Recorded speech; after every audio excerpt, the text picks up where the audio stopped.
Well, hello everyone. It's an awesome day. A lot going on in the United States of America. We have General Flynn with us today.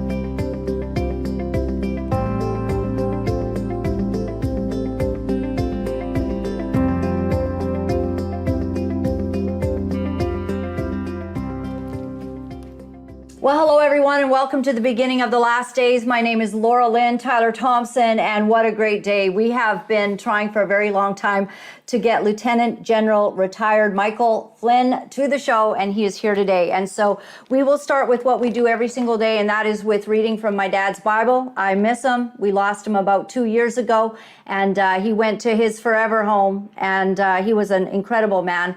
He marked up his Bible, as you can see, from one end to the other. So every day I try to read something that he underlined, and I will be able to be reading without repeating for the rest of my life. It's unbelievable what he marked up. I opened the word today to, so this is Psalms 119, and it's verse 165, the longest psalm, by the way, in the Bible. And he's underlined this: great peace have they which love thy law, and nothing shall offend them. And if there's anything that we need, it's peace. And I'm grateful that my dad taught me to love what mattered.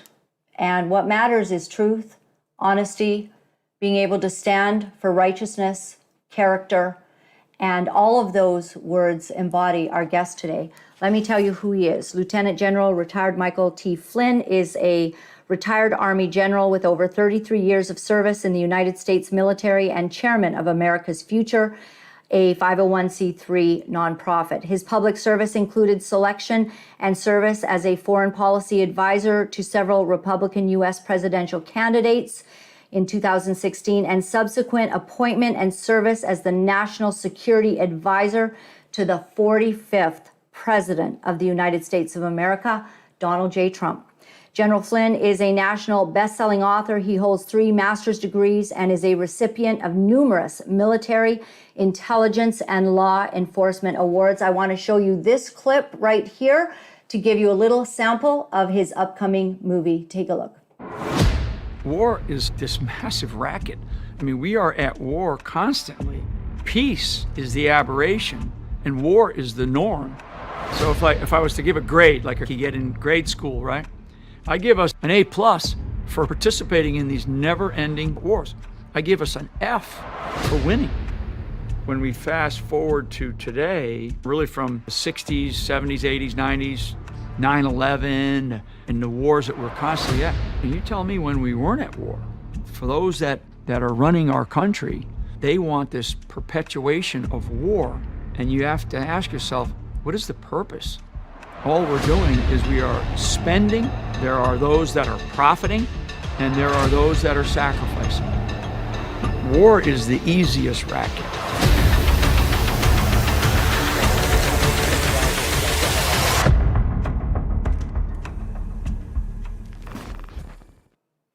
General Flynn, welcome to the show. Thank you for being with us. What an honor it is.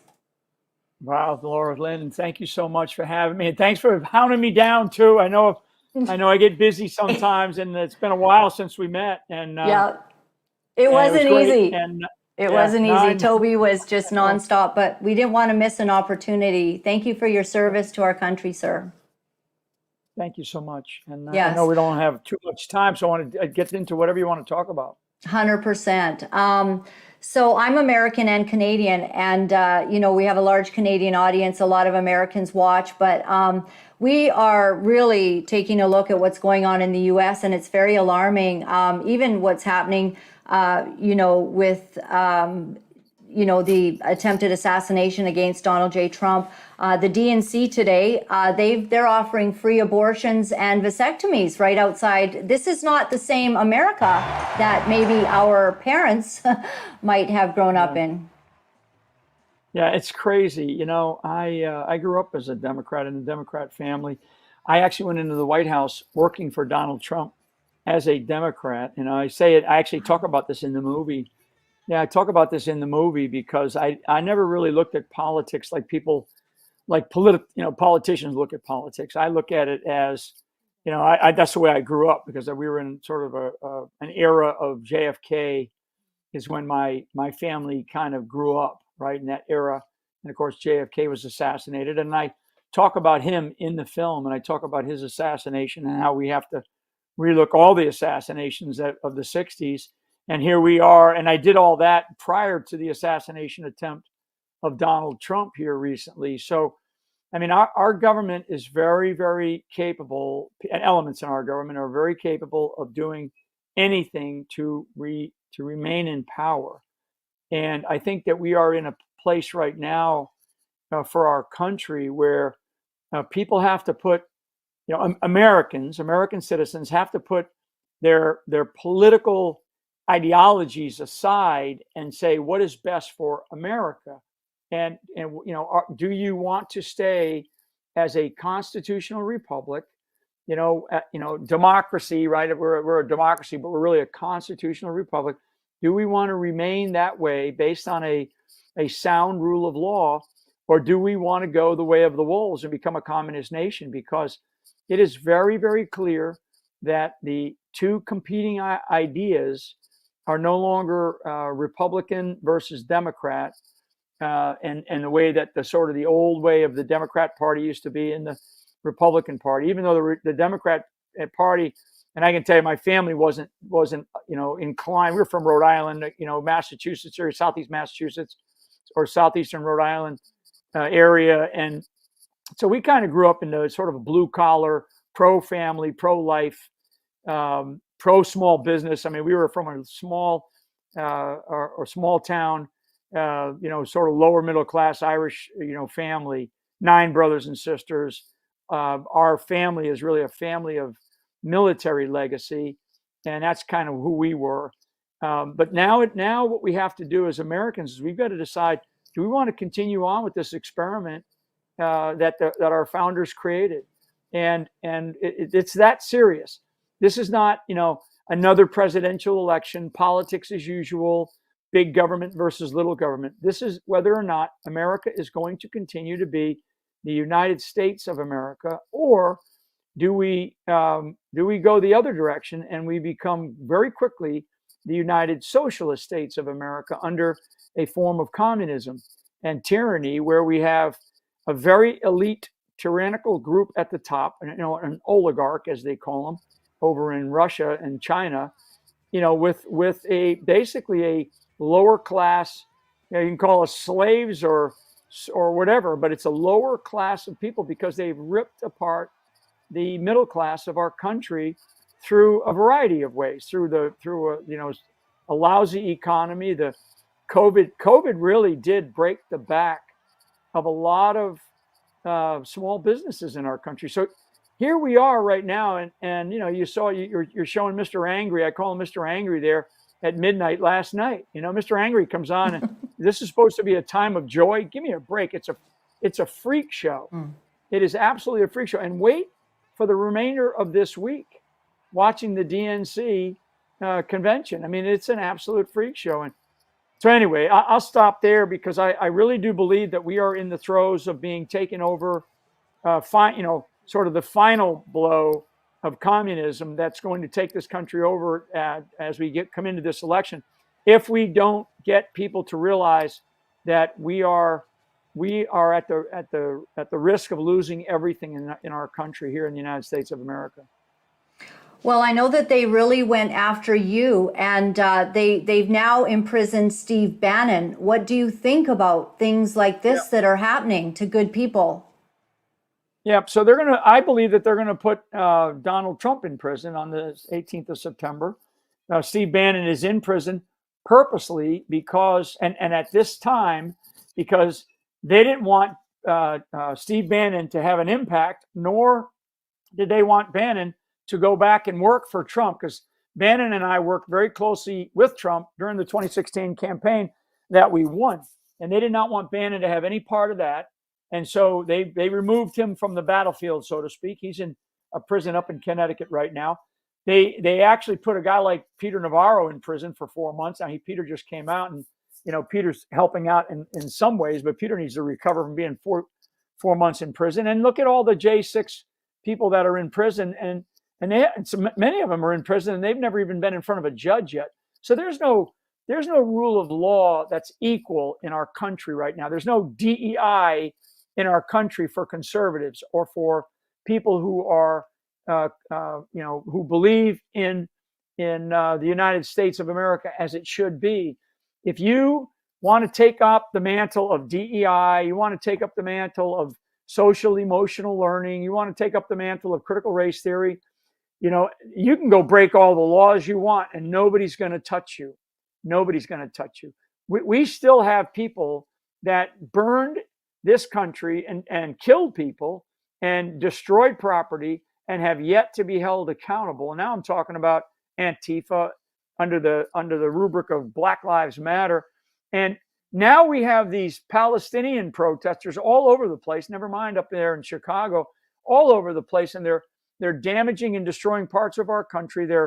We have people in different cities in our country who are stopping, they're stopping the cities from being able to function and operate because of their protests, let's just call them.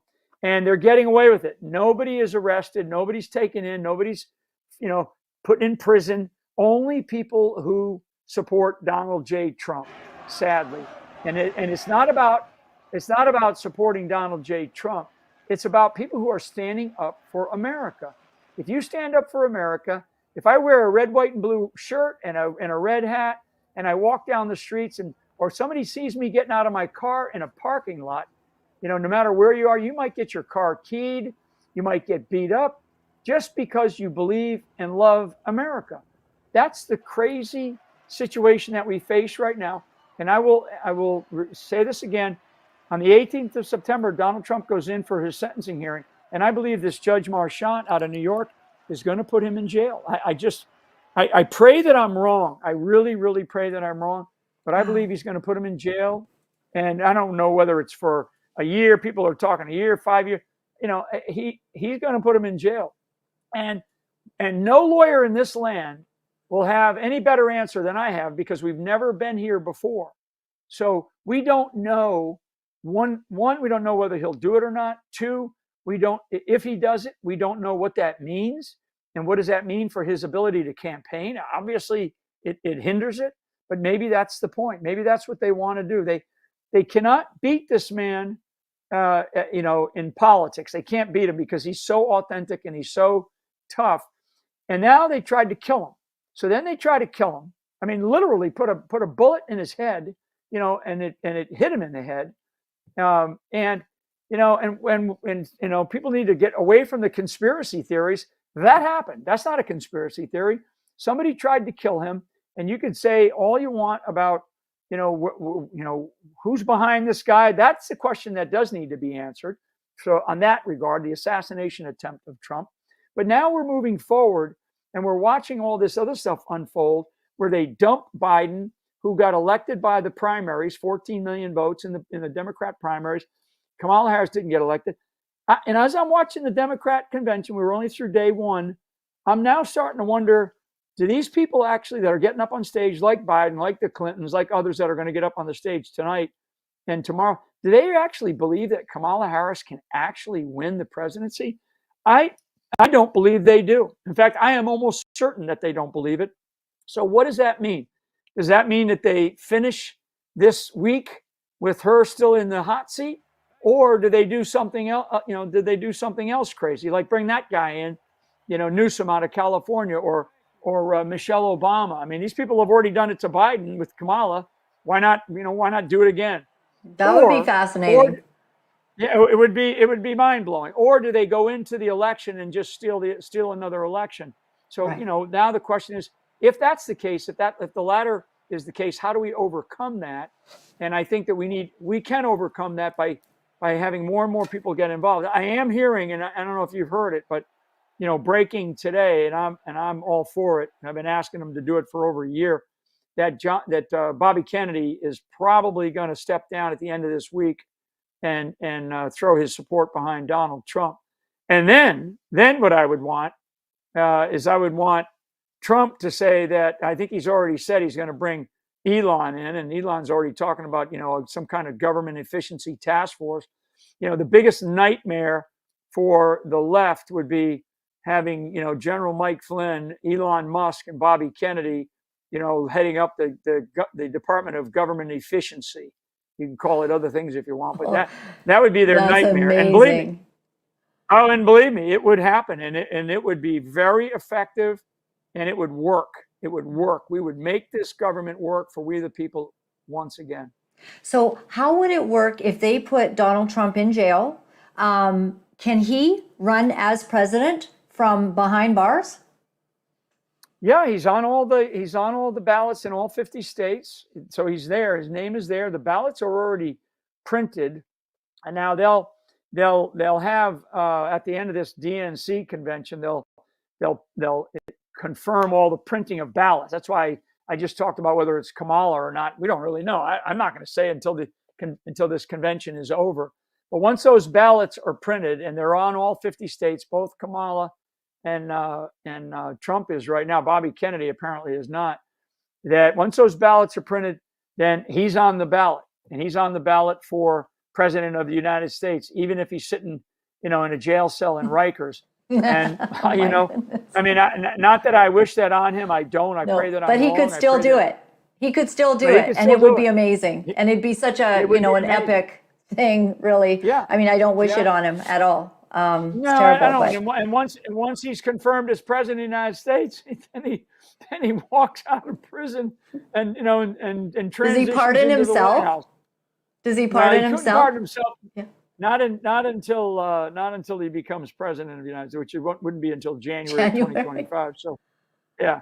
My goodness. I mean, this is how crazy this is. We're in crazy land, but this is reality. I don't want any of your listeners to mistake, me being a little bit of a light moment here. This is not.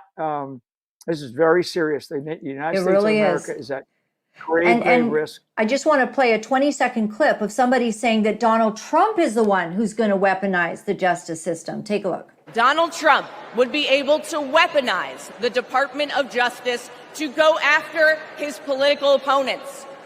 He could even turn the FBI into his own personal police force.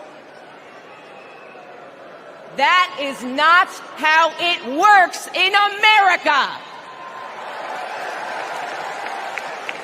That's how it works in dictatorships. Is that not the epitome of irony, her talking like this?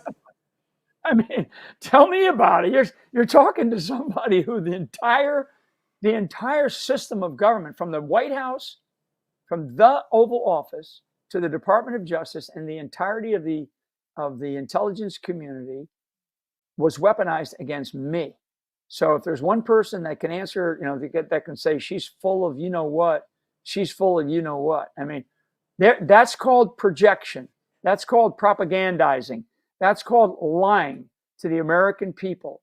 The left in this country, and it started under Obama and Eric Holder while he was the Attorney General, where they weaponized something inside of the Department of Justice called the National Security Division. Most people don't know about that. And they created it. They built it up. They used the weaponization of the FISA Act. They used the weaponization of the creation of the intelligence community post 9/11 and the Department of Homeland Security. I mean, these are very precise, very exact things that man right there, Barack Obama, did with his henchman, his wingman, as he called him, Eric Holder, who was the Attorney General.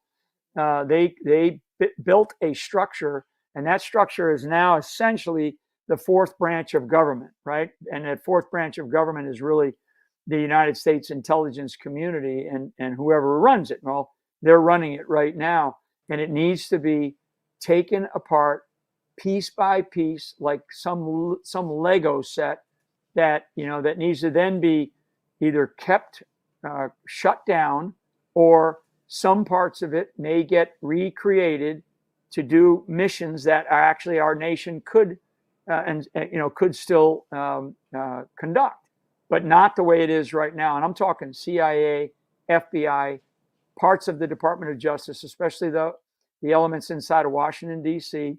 I mean, people don't know I know these things. I mean, I know this. This is my life. My life was not only tactical army stuff that I did overseas, where I fought 5 years in direct combat operations against our enemies overseas, but I rose up in the ranks of the military, and then I became national security advisor.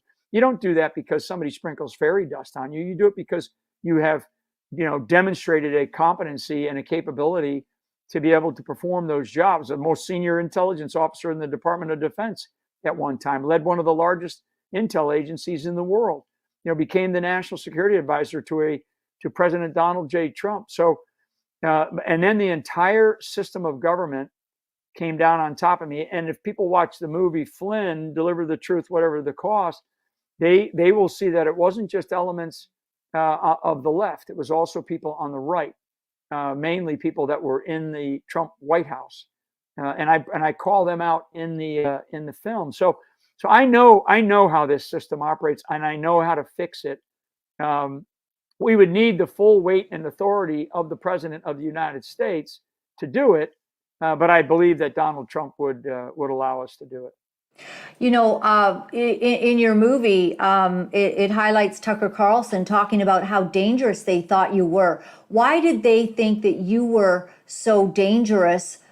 Is it because of all of these things you've just said, your experience, your knowledge, your expertise, what you knew and what you wouldn't be fooled by? Is that why you were such a danger to them, that they had to try to get rid of you? Yeah, they didn't try. I mean, they did. They sat there in the White House on the 5th of January of 2017, in a meeting led by Obama. And that's all documented in evidence in court and evidence in the Durham report. So why? Because, like, I tell people that we would have never had the Mueller investigation had I stayed in. There was a sense, by Trump, and I know this, after the fact, that he felt like if I stepped away, that the Russian thing would go away, and that was actually a very poor decision. So there's a lot of things that I am aware of. You don't run one of the largest intel agencies in the world without having some deep, knowledge about what these people are up to. But there's very little that you can do unless you're actually in those in the White House. With the authority of the President of the United States to tear apart this, the fabric of this deep state that we have. They know that I know exactly where to look, and I know exactly where to start. And in the movie, I do talk about why one of the areas that I began with, I speak to that specifically in the movie, and they knew then that I was going to start digging in, and they had to get rid of me. And they pulled out all the stops. I mean, you're talking about the president at the time, 2017, before Trump came in, president, vice president, director of national intelligence, director of the FBI, director of the CIA, national security advisor, and acting attorney general for the United States of America. All of them in the Oval Office trying to figure out how can we get rid of Flynn immediately. I mean, if that doesn't tell you something about how scared they were of me staying in that job, I don't know what the hell is going to change your mind. Wow. So is it your understanding and belief then that if we can get Donald Trump into the presidency in November, and certainly put in by January, that with your help, Elon Musk, an A team that could be put together, that we could tear down that swamp. We could get rid of what Donald Trump surely wanted to do the first time, but perhaps did not understand what he was up against? Yes. So short answer, yes. What will it take? That there's a lot of paths. What about the CIA and the FBI? Like, who controls them? Oh, yeah, no, I'm talking about that. That's what I'm talking about. I mean, that's exactly what I'm talking about. Excellent. The FBI works for the Department of Justice. They're not a separate agency, separate organization. They work for the Department of Justice. But everybody in the executive branch of government works for that man right there that you're showing on your screen, the President of the United States of America. And the President of the United States of America, everybody in the executive branch of the government.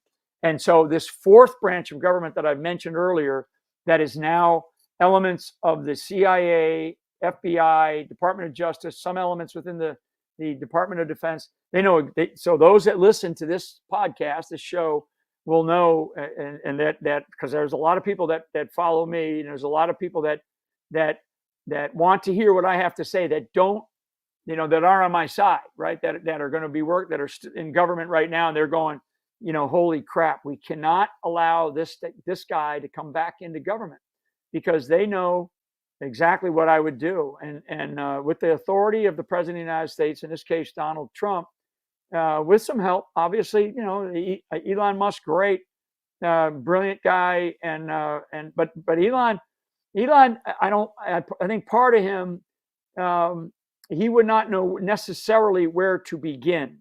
Maybe somebody could walk him through it, but I know where to begin. And then you throw in somebody like Bobby Kennedy. Bobby Kennedy, I would have tremendous respect for Bobby Kennedy if he was to stop running for president as on the independent ticket, because he's not going to win, and throw his full weight behind Trump. I would have huge respect for him, because now he's thinking about our country instead of, pretending like he can be president of the United States, which he cannot be.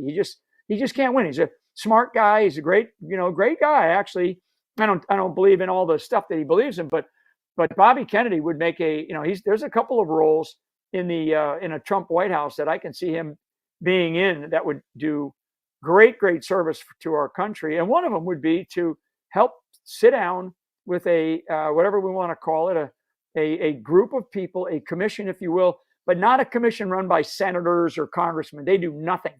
People that actually are get stuff done people, and that's what Trump is going to need. And that's the team. I those three right there: Kennedy, Flynn, and Musk. I'd love to be on that team. It sounds like an amazing team. Well, please give our regards to President Donald J. Trump. He is our president, even currently. And I am his biggest fan. I love him. We stand behind him all the way. And we just laugh at how life, circumstance, and everything happening is just showing that he's the greatest of all time. And so are you. And we look forward to him getting in. Our time has elapsed. I have like 10 more questions for you, but maybe you could come on again, Another sir. time. All right, Absolutely. Let's do it another time. I'm so blessed. I want to respect your time. Thank you very much, and take care. And please be safe as well with all of the crazies that are out there. God bless. Yeah, you're not kidding. Thanks, Laura-Lynn. Bye-bye. Thank you. Bye-bye. Oh, wow. Okay, that was awesome. He only had a certain amount of time, and so I wanted to respect that. I wanted to ask him more about these crazy answers, the absolute disgusting answers from the Secret Service about what took place. But that was pivotal. And General Flynn is correct. If we get Kamala Harris, it's almost like a judgment of God on this nation. And that would only be a judgment because of God's people. It wouldn't be a judgment because he just doesn't stand with America. I mean, he loves it. But sometimes the people that have not had discernment, even those that should have had discernment, the people of faith in this country, so many of them missing the mark, not understanding the call that was on Donald Trump's life to lead this country. And so Kamala Harris, to me, if that gets in, I just see this as a fast forward to destruction of the planet. And can you imagine Elon Musk, General Flynn, Donald J. Trump as this A-team with RFK? That'd be fantastic. That would just be amazing. So let's proceed. I'm so excited. I have to just think it through right now. But we do have a speaker.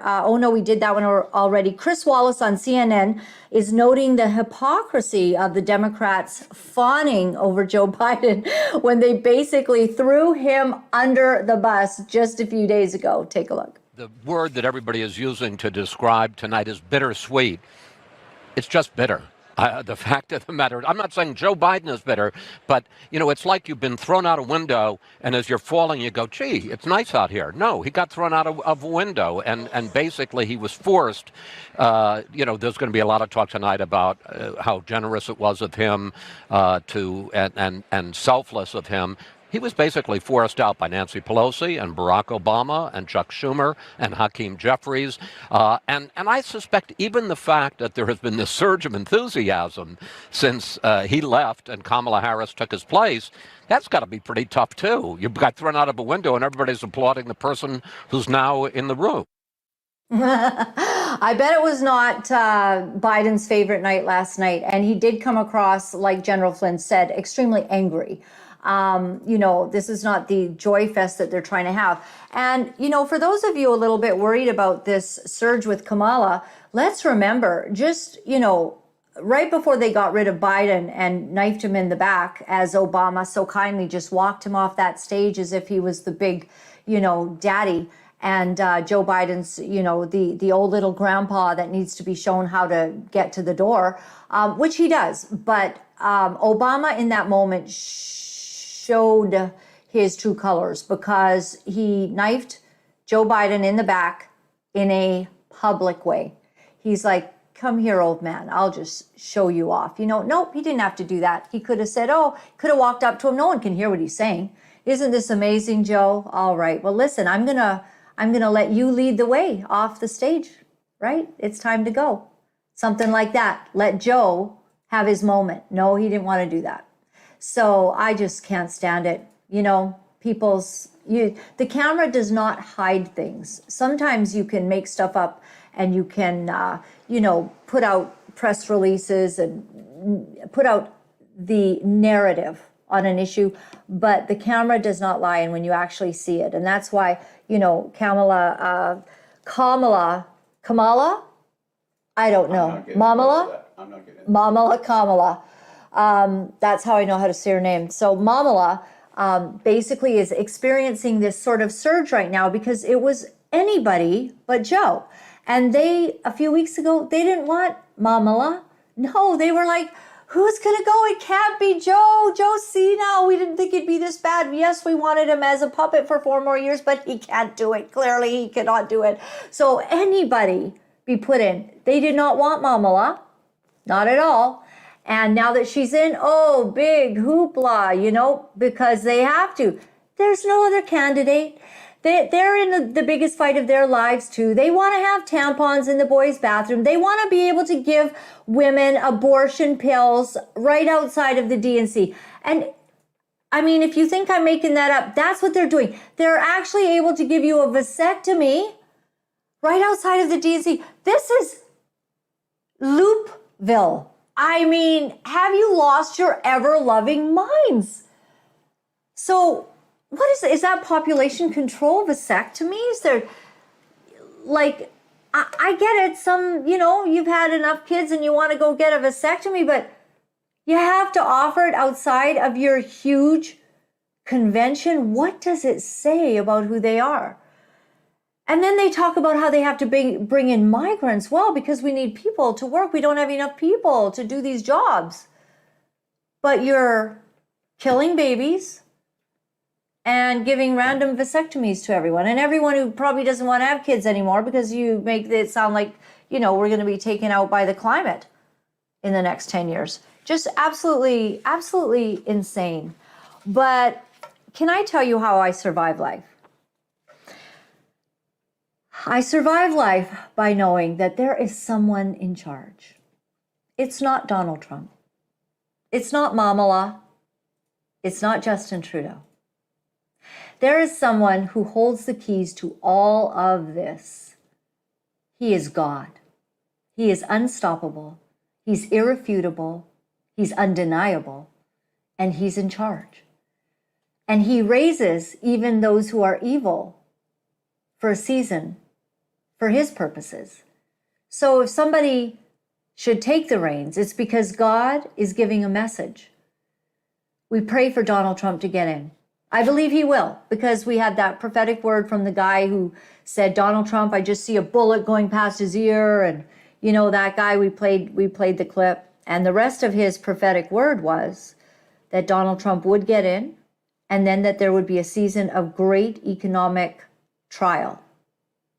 So we say, make sure you get your gold and silver so that when the dollar fails, perhaps your dollars don't fail. Today, if you have 20 bucks, okay, I think one silver coin's about 35, I'm not certain. But let's say you got $35 and you buy one silver coin today. When there's economic failure because they've been printing money and the dollar is suddenly devalued because it's not worth what they say it is, they're printing money. Your silver, it's still valuable.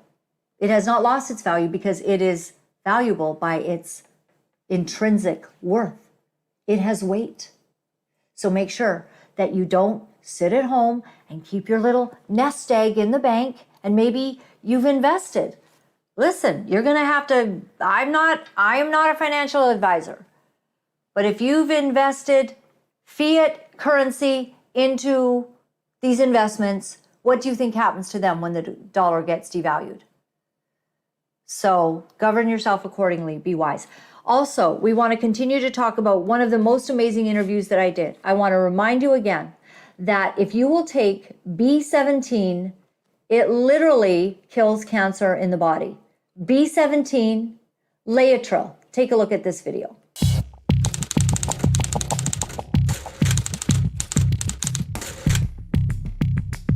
Laetrile, derived from apricot pits, has been banned in the United States since 1963. The Food and Drug Administration says it's harmless, but also worthless in fighting cancer.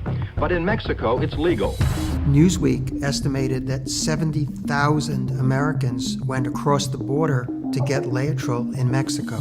We're going through hell, smuggling it across borders, bootlegging it, doing things we've never done in our lives. Would you be prepared to buy illegally obtained Laetrile in order to have it? I'd steal it. My impression of Laetrile was that this was sort of another example of the madness and delusion of crowds, and showed the gullibility of people in the face of disaster.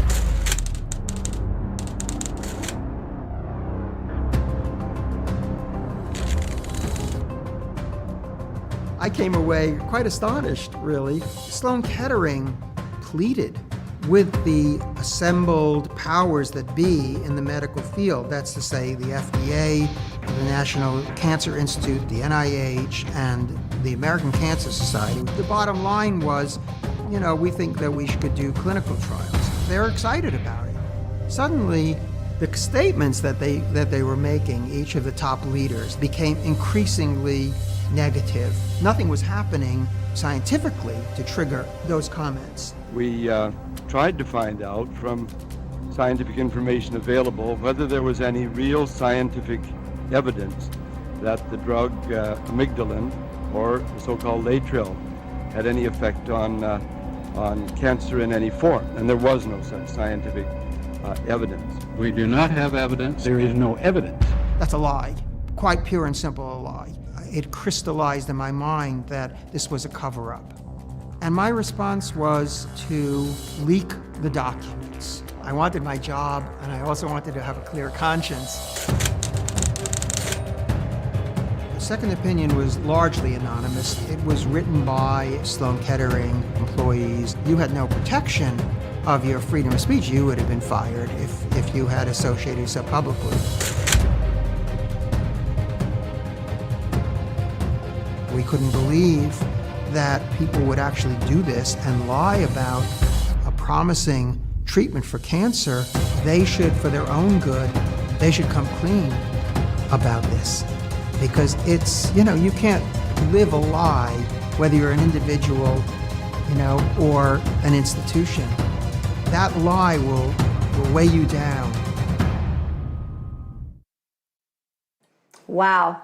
So what a story was behind that. And we did a show with John Richardson, and he explained his father was involved with all of this, and that it was absolutely staggering that nobody seemed to want to delve into the fact, even as President Reagan actually took Laetrile when he got cancer, and he did recover. So this is a massive cover up, and we just want you to know that there are some things you can take, and we believe in it. It took me several months to kind of investigate and to hear what this was about and to understand the power of B17, Laetrile. And now you can order it. rncstore.com/Laura-Lynn. Put your order in, you get 10% off, and make sure that you have some of that. And you know, it's so interesting that it's just from the seeds. And in Genesis 1, God says to just eat the seeds, eat the seeds. And when you have an apricot, it's filled with B17, but not till you get to the middle. Nobody eats the middle of an apricot, right? The pit. You got to open the pit, and it's right in the middle of the pit. So, you know, it's very interesting. Now, if you need some ivermectin or hydroxychloroquine, you can contact Mia at SozoHealth at proton.me. All right. And then also for some antibiotics, you go to Lark's Medical, and, you know, sales at larksmedical.com. I'm just, you know, I feel just being prepared for something going a little haywire here in the future. Do any of you kind of have a feeling that we're in uncharted territory, that we haven't seen these kinds of days, that we don't necessarily understand or know what is going to take place, and that perhaps we just need to be ready, you know? So that's why we present all of this to you. My website is lauralynn.tv. Thank you very much. If you enjoy this kind of amazing, you know, guests that we have, guests we have every day, but this amazing guest we had today. And if you enjoy this kind of programming, would you consider going to our website, signing up, and becoming a part of the group that helps us to do this? For $20 or more, we will send you a book, Relentless Redemption. That is my book. That's my story. And if you could become a partner to help us, that would be great. I'll let you know, as I've been kind of telling you about, that we are going to be going on to Daystar. And I'm just believing for that in Jesus' name, because I think even more people need to know. You know, some people don't go on the internet. Some of the elderly, or, you know, people that are home, they're just not internet people. And they like to just put Daystar on, and Daystar is very popular, and they just watch it all day long. And so wouldn't it be really cool to be discussing the kinds of important truths that we cover every single day here on television? Would you help us do that? Some of you out there could really donate a substantial gift to us. There's several ways to do it. You can go to that website, to that donate button that's on our website. You can donate anonymously. You can donate a one-time gift, become a monthly partner. You can also send us an e-transfer, which is llttlive@pm.me, llttlive@pm.me. And we enjoy, love snail mail. It is so fun to get all those envelopes and open them up. And sometimes you send me little things that you think that I should know about. You send me kind letters, and I just want you all to know, I really appreciate you, that we're doing this together. The reason that I'm here is because I see you out there. Thank you for all the comments in the feed. I love you all. I see these same people that love to come in. It's like we're a little family. I appreciate you. So P.O. Box 1065, Vedder Crossing, Chilliwack, BC, B2R3 and 7. And so JT and I went to our, we have a storage unit, and I'll just share this with you really fast, 1 minute. We found a couple of things. We found JT's grandfather's Bible. Unbelievable. So it's a little tiny precious Bible. I think it's leather bound too. So it's so much like my dad's. So it's just so interesting. Like, so my dad's has the, you know, it has these things so you can see, you know, where the chapter of the Bible is. And JT's grandpa's has the little things that show you, you know, where you're at. So, oh, what year? Yeah. So this was 1919. Great-grandfather. So that's who was praying you into the kingdom, JT. Your great-grandfather. And I believe God honors the prayers of moms, dads, grandmas, grandpas, great-grandmothers, great-grandfathers. My dad had the honor of dedicating my grandson. And so that was his great-grandchild before he passed. So in 1919, this is his name, it was James Watt, was it? Yeah, amazing. So I love legacy. I love interesting things. Okay, one more thing. This was interesting. My dad, this was a school picture in the paper from the Bothwell, I think it was a high school graduation, and there's a little arrow that shows where my dad is. So right in the middle of the picture, there's my dad, okay? Can't see it.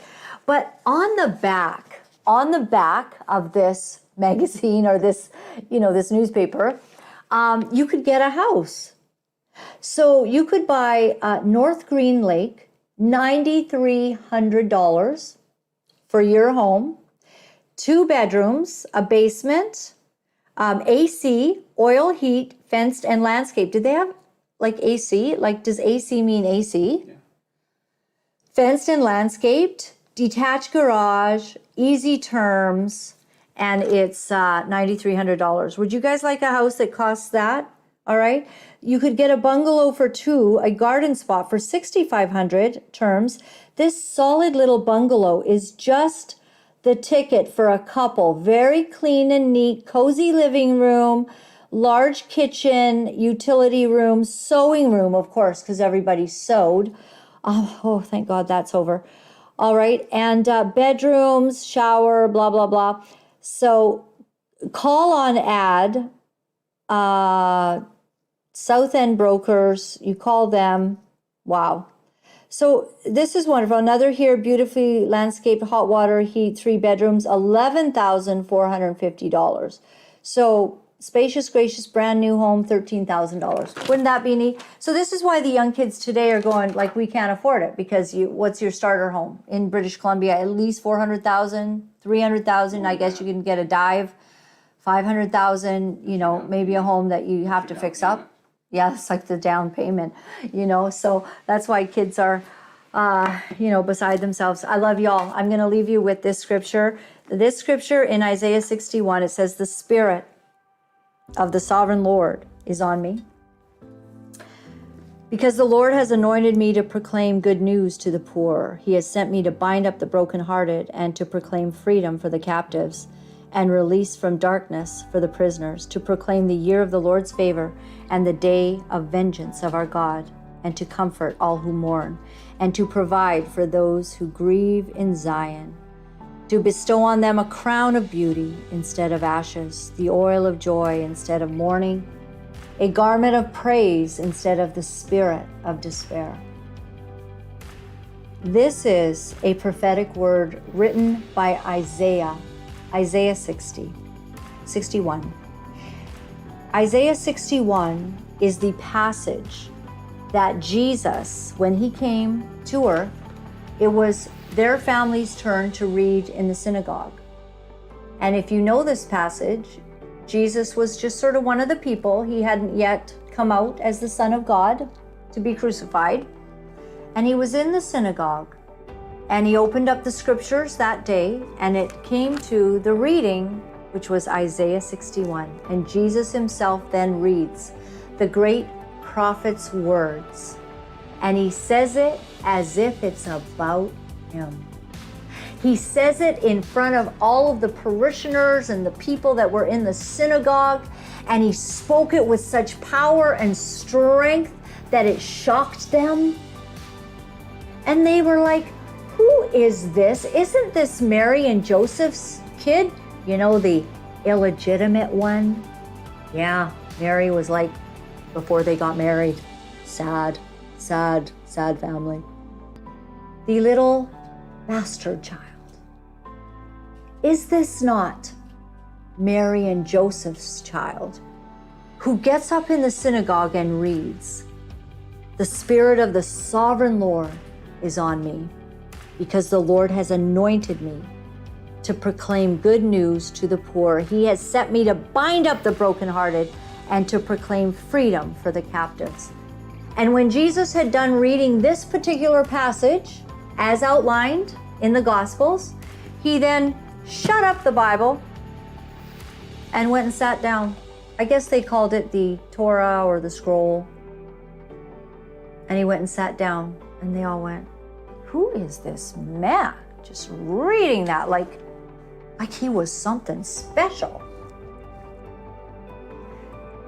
This is exactly what Jesus came to do. He came 2,000 years ago to do what?